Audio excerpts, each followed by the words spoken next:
O assunto hoje é tendências no mercado de varejo. E nós estamos aqui com a professora Patrícia Cotti, que é diretora também do IBEVAR e executiva da Driven, e professora do LabFim Provar, entre outras escolas também, onde ela leciona. E esse tema é um tema que é muito próprio à professora Patrícia. Em primeiro lugar, muito obrigado, Patrícia, por você aceitar participar dessa conversa e para os cursos que nós estamos ministrando na FEA. Bom, antes de mais nada, quais são, vamos dizer assim, os principais vetores de desenvolvimento do varejo nos próximos anos? Nós sabemos que o varejo, essa atividade de juntar quem quer vender com quem quer comprar, pode ser um produto ou um serviço. Para onde caminhamos nos próximos anos? Essa pergunta é muito interessante. Quando a gente olha as tendências de mercado, a gente tem mais de 180 tendências hoje mapeadas. E as tendências, elas nada mais são do que um reflexo do próprio comportamento das empresas, e dos indivíduos e dos consumidores. Mas, de alguma maneira, essas tendências elas vão estar atreladas justamente a isso que você falou, professor, ao conceito do varejo. Quando a gente olha o varejo como essa atividade de ligação do produto, serviço para o consumidor final, a gente tem dois elementos muito fundamentais dentro desse conceito. Esses são os dois únicos elementos quando a gente para. A frase é uma frase curta, que é a parte ligação e a parte consumidor final. Então, de alguma maneira, as tendências macro, elas estão atreladas ou a essa parte de operação, então a gente vai ter uma série de tendências de ligação, de logística, de dark store, que é aquela... A gente fala de algumas outras tendências depois, mas que é aquela loja que não vende, que só faz muitas vezes a distribuição, de ship from store, que é a entrega através da loja, de como você faz...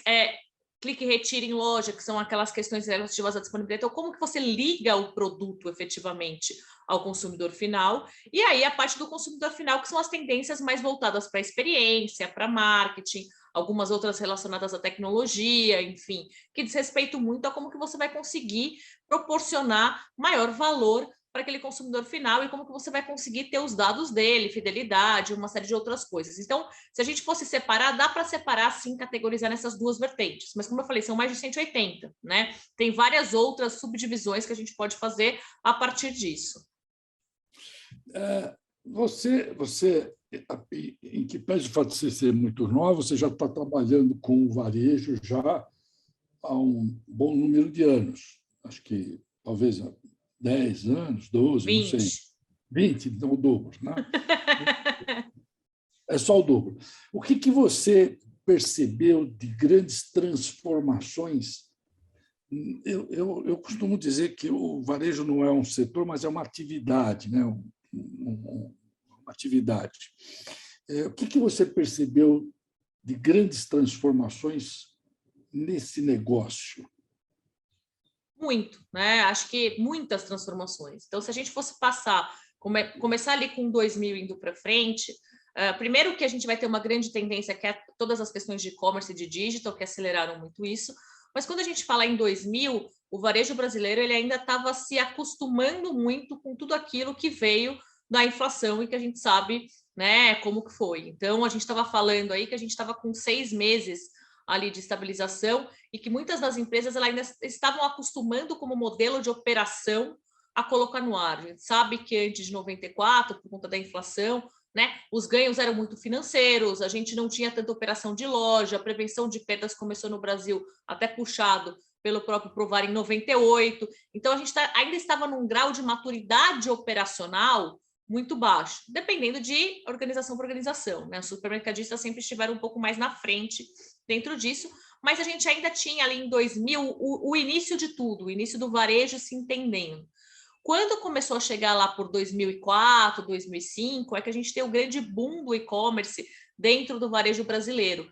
Então, quando a gente começa a falar de 2005, 2004 para frente, que quando inicia o grande boom de e-commerce dentro do varejo brasileiro, a gente começa a ter ali o início de uma certa aceleração, inclusive das questões de omnicanalidade existentes.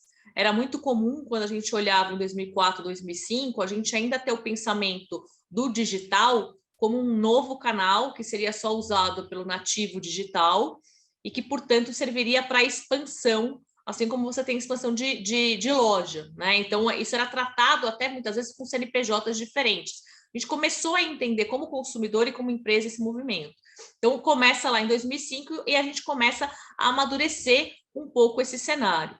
Quando começa a entrar ali meio que 2009, 2010, a gente tem ainda mais essa aceleração, com todo o digital entrando mais na vida das pessoas. 2009, 2010 é a grande era das redes sociais. A gente começa a ter muita interação das redes sociais também, fazendo toda a parte de comunicação, mas também interagindo muito como venda, né? 5 anos depois, em 2015, a gente começa a ter as startups mais fortes. Elas já existiam antes, obviamente, mas a gente começa a ter um grande boom de tecnologia de startups, até chegar na pandemia ali em 2018, 2019, 20, né? Na verdade, a gente começa a ter algumas alterações econômicas e aí em 20 vem a pandemia e acelera tudo isso. Então, rapidamente eu fiz um histórico para a gente tentar entender, né, como que as coisas elas vão se traçando em paralelo. A gente tinha uma maturidade de varejo em operação ainda muito baixa, tentando puxar os conceitos tradicionais de varejo, e um novo formato de se fazer de varejo, de se dar acesso a produto, a comunicação e a venda, foi se criando em paralelo e foi sendo intensificado pelas novas tecnologias que foram gerando, tanto o e-commerce, redes sociais, as startups, com um grande boom que a gente considera aqui. Então, de alguma maneira, o varejo nesses últimos anos, ele nunca foi o mesmo. Se a gente considerar o varejo, né, a cada 2 anos, a gente sempre tem uma grande revolução acontecendo nele nos últimos 15, nos últimos 10 anos com uma maior intensidade. Então, a gente tem um varejo hoje totalmente diferente daquilo que a gente tinha antes. E eu acho que é isso que puxa muito todas as tendências quando a gente fala, né? Tem muita tendência que a gente colocava no ar e que falava que ia fazer do ponto de vista de tecnologia em 2009 e que a gente ainda não tinha maturidade operacional para conseguir fazer. Por exemplo, o self-checkout. Já tinha como tecnologia, 2007, por aí, a gente já conseguia colocar self-checkout para rodar, né? O Pão de Açúcar tentou ali perto de 2010 colocar, não pegou do ponto de vista de consumidor, e hoje, quando você pega grande centro, São Paulo, principalmente, quase todos os supermercados têm um self-checkout, porque não era a tecnologia ela já está disponível há muito tempo, né? Essa maturidade de operação e maturidade de consumo que foi se formando. E a gente foi dando essa aceleração toda nos últimos anos. Então, mudou muito o varejo. Uma empresa para operar hoje em varejo uma loja não é igual a ela era 2 anos atrás, né? Que não é igual a que era 5 anos atrás. As grandes redes, aquelas que se destacam, são aquelas que conseguiram, de alguma maneira, entender esse cenário e responder isso de uma maneira rápida. Você mencionou aqui um fato que nós já exploramos isso em alguns momentos, que é a questão da inflação. Até 94, nós tivemos aí o Plano Real. Eu diria que até antes de 94, nós tínhamos uma inflação de 100% ao mês. O pessoal desconhece isso. Você provavelmente, certamente não viveu isso, 100% ao mês, e num cenário como esse, o preço não tem nenhuma importância, né? Depende do dia que você vai na loja, você pode comprar pelo dobro, pela metade, e essa atividade de ligação, ela anteriormente não tinha muito valor, né? Ou seja, o varejo passou efetivamente a existir como uma operação de ligação a partir de 94. O que você acha? Essa questão da ligação, né, anteriormente, ela não é que não existia a ligação, mas é que ela era vista de uma maneira diferente. Então, ligação antes era muito você conseguir ter o produto na loja no dia que você precisava. Então, era um pedacinho da perna de ligação e de logística para disponibilidade de ruptura. Porque quando eu tenho, como era o caso do Carrefour, 80% da venda feita no único dia, que era o dia do recebimento, eu preciso garantir que minha loja esteja cheia. Então, a ligação era só esse ponto. Eu garanti que naquele dia a loja esteja cheia. Mas outras questões que a gente discute, que são essenciais de operação de varejo mesmo, de ligação, né, como uma entrega em outros dias da semana, como a questão do last mile, que a gente discute hoje, como as questões de prevenção de perdas, né, como essa maturidade de loja, de layout, de fluxo, de conversão em loja, tudo isso não existia, até porque não tinha o porquê existir, né? Antes o consumidor ele ia para a sua loja, você não precisava fazer grandes estratégias de atração. O consumidor ele ia para a sua loja porque ele precisava gastar o dinheiro hoje, se ele não gastasse o dinheiro hoje, o dinheiro dele no dia seguinte não valia, né? Então ele necessariamente você tinha um brand muito forte para fazer essa primeira atração, para tentar falar que você era um cara barato e que ficava na cabeça dele assim, e ele ia automaticamente até você. Hoje a gente tem que fazer um exercício diário, né, de pegar esse cara que está na rua, de que não está pensando em ir a você nesse momento e colocar ele para dentro. E essa ligação é o que mudou todo o jogo do cenário, que é o que acontece com a ligação do varejo no geral. Né? Quando eu digo que não existia, é no sentido figurado.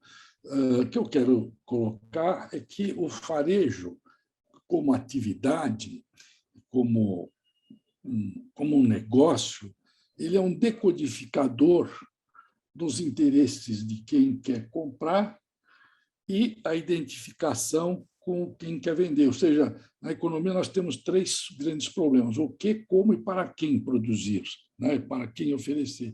O varejo ajuda muito a responder essas perguntas. Quando eu digo que não existia, é porque, e tanto é assim que só a partir de 94 é que você vê diversos formatos surgindo, diversos tipos diferentes de operações. Né? Você vê até no segmento de bancos, né?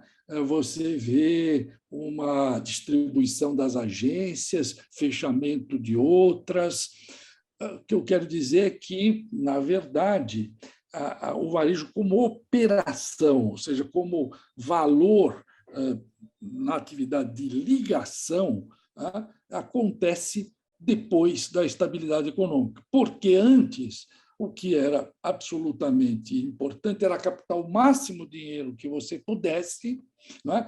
E fazer uma aplicação medianamente inteligente no mercado financeiro, Exato. que você recuperava qualquer prejuízo eventualmente realizado na operação. Exato, exato. O que a gente tinha antes não eram empresas varejistas, né? Eram empresas que sabiam trabalhar muito bem os meios financeiros. Eram coletorias, né? Eram coletorias, assim como os bancos também, não é? Quanto mais dinheiro você coletava, melhor. Um outro ponto que eu acho que é interessante: outro dia eu fui num restaurante e vi o seguinte: você fazia a escolha do seu... Era uma lanchonete. Do seu lanche, do que você queria pedir, no aplicativo. Né? Tinha lá um tablet lá, e você fazia a escolha do pedido. E lá a pessoa que te recepcionava, o maître, sei lá quem, te ensinava como você fazer. Se você quiser fazer o pedido, ele não podia. Você tinha que fazer no aplicativo. Ou seja, eles estavam disciplinando o consumidor a usar o aplicativo. Aí, depois que eu comi o lanche e tal, eu perguntei ao garçom: e aí, me diz uma coisa, diminuiu muito o número de pessoas que estão trabalhando aqui? Ele falou: caiu muito mesmo, mandaram muitos garçons embora. Como é que está? O que está acontecendo? Quer dizer, essa tecnologia é realmente poupadora de pessoas? Eu lembro, quando eu estava na Faculdade de Economia, uma das grandes discussões era exatamente essa questão das tecnologias e dos seus reflexos sobre a geração do emprego. Né? O que você acha?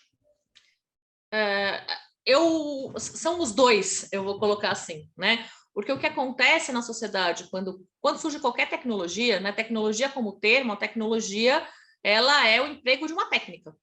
Então, quando o homem descobriu o fogo, ele empregou uma nova técnica. Isso, por si só, já era uma nova tecnologia. É que a gente tem o lado tech hoje, né, com tecnologia com outros significados. E isso modifica a sociedade. A Revolução Industrial foi a aplicação em massa de uma tecnologia que modificou a sociedade. Então, toda tecnologia que surge, ela muda. Não é que a tecnologia, ela tira necessariamente o trabalho das pessoas. É que a tecnologia modifica como a sociedade se comporta e modifica, inclusive, o tipo de emprego que aquela pessoa vai ter. Um lado da tecnologia, por exemplo, ao mesmo tempo que você pode falar que a tecnologia, de um lado, tirou uma série de empregos com relação às questões de self-checkout, por exemplo, a gente pode falar que a tecnologia, como o Uber, permitiu a renda de uma série de outras pessoas e de uma outra população. Foi o maior empregador, se a gente considerar o ano de 2020. Então, o que muda é o tipo, né, de interação social que tem daquilo e o tipo de trabalho esperado das pessoas. A tendência é que os trabalhos que sejam trabalhos, né, mais processuais, cada vez mais tenham tecnologias envolvidas. Porque, sim, isso não é uma questão só de custo, mas isso também é uma questão de diminuição de erro, né? Isso é uma questão de velocidade de processamento de informação, padrão de atendimento e uma série de questões. Entretanto, uma série de outras áreas surgem, né, e de desenvolvimento disso. Então, acho que tem os dois lados da tecnologia, sim, né? A questão é onde você vai se colocar diante dela, né? Se você vai ser o cara que vai bater e ficar nadando contra a maré, ou se você vai aceitar e entender o novo cenário social que tem se traçado. Eu acho que esse é um pouco do ponto. Mas eu queria fazer um parênteses com relação a essa questão de self-checkout de tecnologia. Só para dizer, se você vai ser, só para dizer o seguinte, se você vai ser o futuro desempregado ou se você vai ter oportunidades em outro mercado.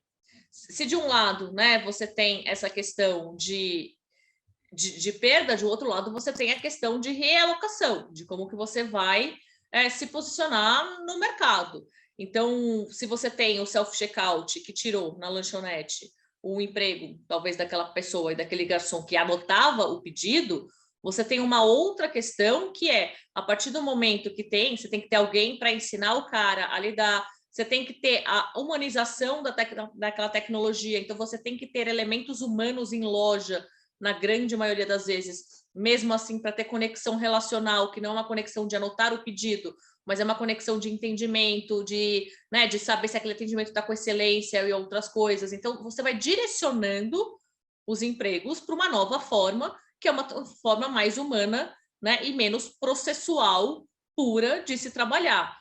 O que você ia falar sobre o checkout, que eu interrompi? Porque a gente tem, quando a gente olha essas tecnologias, que são as tecnologias de performance, a gente tem que sempre se perguntar o porquê que essas coisas existem, de um modo geral, tá? Os Estados Unidos, ele é o país, tirando a China, enfim, mas ele é um dos países que tem mais tecnologias assim empregadas. O autoatendimento e o autosserviço puro, ele surge nos Estados Unidos justamente porque a mão de obra nos Estados Unidos é cara. Não é porque, no momento não é porque o consumidor era independente, é porque a mão de obra era cara e vocês tiveram que virar e falar assim, eu preciso dar um jeito, né, de fazer esse negócio girar sem ter essa mão de obra que é muito mais cara do que uma mão de obra brasileira. O que o Brasil fez em contrapartida disso? O Brasil, toda vez que queria entregar uma maior experiência para o cliente, ele virava e falava assim, joga atendimento, porque a nossa mão de obra era barata. Então, ele virava e falava, joga atendimento, joga atendimento, joga atendimento. Na cabeça do consumidor hoje, se você perguntar como que é a experiência de loja, na grande maioria das vezes, ele vai relacionar, sim, grandes experiências de loja a atendimento. O São Paulo é a terceira cidade do mundo em atendimento, Nova York é a primeira, eu nunca lembro qual é a segunda.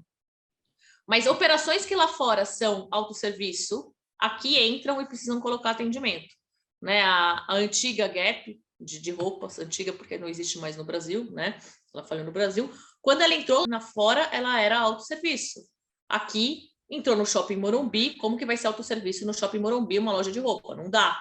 Teve que colocar atendimento. Rodou os 3 primeiros meses, no começo, né, perdendo. Então, o autosserviço, ele surge para isso, em essência. Entretanto, o que começa a acontecer, né? Essa necessidade, né, de mão de obra do autosserviço gera um efeito rebote contrário, que é a falta de humanização dos processos. O mercado americano, colocando autosserviço, colocando tecnologia, ele já percebeu, ele tem uma série de pesquisas que demonstram que eles foram para lá demais, que as marcas elas começaram a se tornar frias.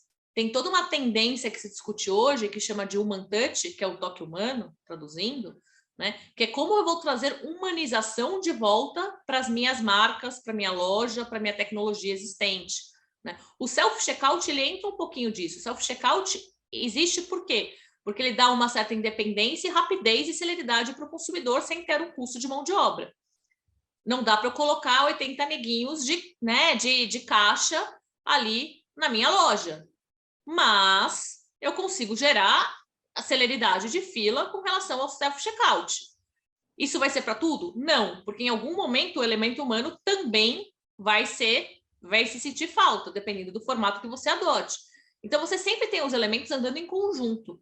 O errado é a gente adotar um elemento como verdade absoluta, né? Você sempre tem que fazer o contraponto e entender aquilo que é melhor para o seu modelo de operação. Interessante. Deixa eu te perguntar o seguinte. Nós percebemos hoje que você tem toda uma tecnologia muito bem desenvolvida, por exemplo, o checkout, né? E esses programas de fidelização, eles capturam o comportamento de consumo das pessoas com um grande volume de informações que o consumidor deixa lá no checkout. Nós estamos vivendo hoje, certamente, o petróleo dos nossos dias é a informação. A informação. E hoje, quando você passa no checkout, você deixa lá muitos rastros. E temos aí um avanço muito grande, nós até já falamos, marcamos aqui, já conversamos, com o professor Hugo Neri, da área de inteligência artificial. O que eu gostaria de saber é o seguinte: esse volume grande de informações que hoje é capturado nesse checkout, ele está sendo usado assim com propriedade pelas empresas, ou seja, estão aportando inteligência para transformar dados em informações gerenciais, ou nós capturamos muito, mas esse potencial de informações ainda está muito aquém daquilo que pode ser usado no sentido de fazer com que o varejo cumpra efetivamente a sua atividade de ligação. Eu diria que estamos avançando, é a melhor resposta que a gente pode dar. E aí, cruzando com a primeira pergunta, né, que a gente tinha feito e falado do grau de maturidade do varejo e daquela evolução toda, esse elemento de ligação ele é um elemento que ainda está sendo construído muitas vezes dentro das empresas varejistas, né? A gente não tem tanto tempo assim de operação, se a gente parar para pensar. Tem muita empresa que faz a captação. Primeiro, tem empresas que não captam as informações. A informação ela simplesmente passa, mas a empresa não capta. Você tem um volume de empresas que é aquela que capta a informação, mas não consegue efetivamente transformar ela num indicador válido. Fica com aquele mar de informação, né, se afogando no oceano de dados, que a gente brinca. E aí tem as empresas que até conseguem traduzir isso em alguns indicadores, mas não tem um time analítico suficiente para cruzar isso com as suas estratégias. Então, você vai andando nessa camada de maturidade, né, das informações e das inteligências dentro da empresa. Hoje, as maiores empresas já começam a ter muito, né, as áreas internas de inteligência fazendo a análise desses dados e de captação. Eles ainda estão muito em análises mais voltadas para vendas, faturamento e tudo mais, e menos comportamentais, que daria para se fazer com clusterizações, né, e outras coisas que a gente conhece.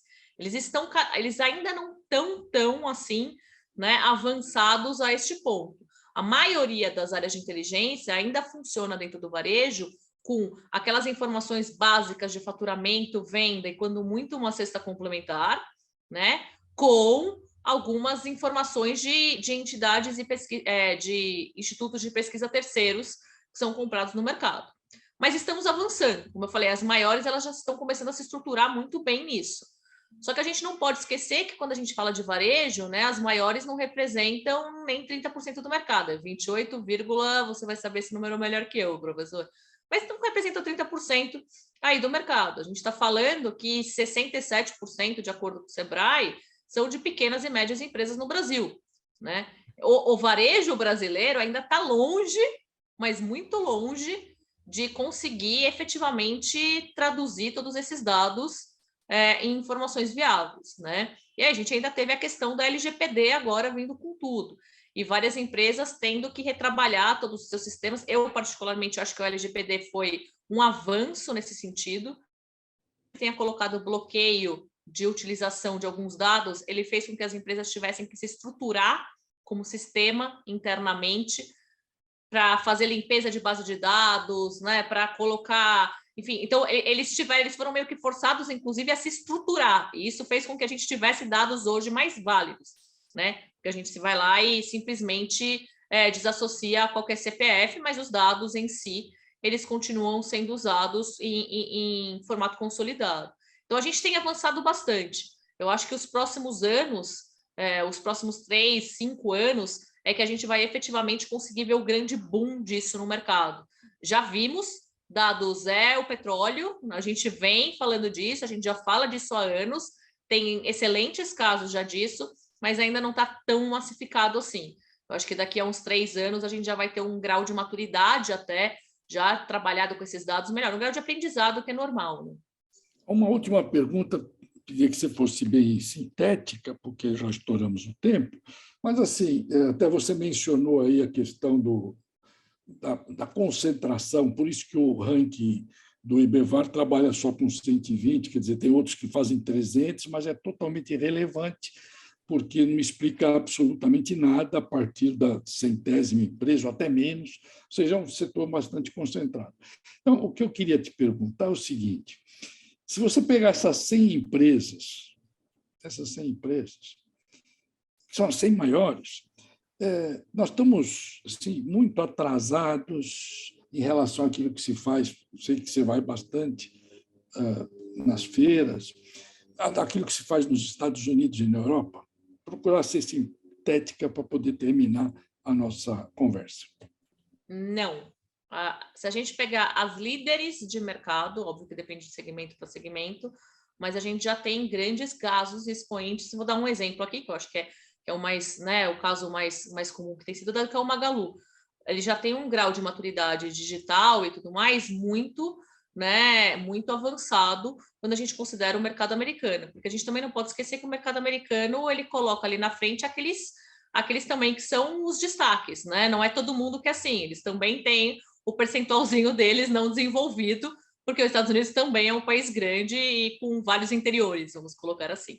Então, se a gente pega as melhores práticas das empresas brasileiras hoje, muitas delas estão, sim, já entregando melhores práticas muito parecidas com as americanas. O que você tem é uma diferença de país cultural muito grande, que algumas práticas não conseguem ser implementadas, né? E algumas outras dificuldades, porque acho que aqui ainda são expoentes, mas a gente já tem muita coisa, inclusive alguns casos brasileiros são líderes lá para fora, né? O próprio caso do Magazine Luiza com o Facebook é um caso que é líder do Facebook e levaram o time do Magazine Luiza lá para fora para explicar. Então, a gente tem muita coisa boa no Brasil, sim.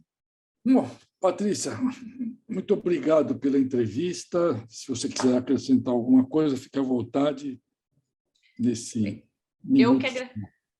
Eu que agradeço, professor. Falar de varejo e falar de tendência está em constante evolução, está em constante curiosidade. Eu acho que, dando uma sugestão aqui para o time que está escutando a gente, não perca essa curiosidade. Toda vez que você entrar numa loja e olhar alguma coisa, se pergunta o porquê que aquilo está sendo feito daquela maneira, porque tem um porquê.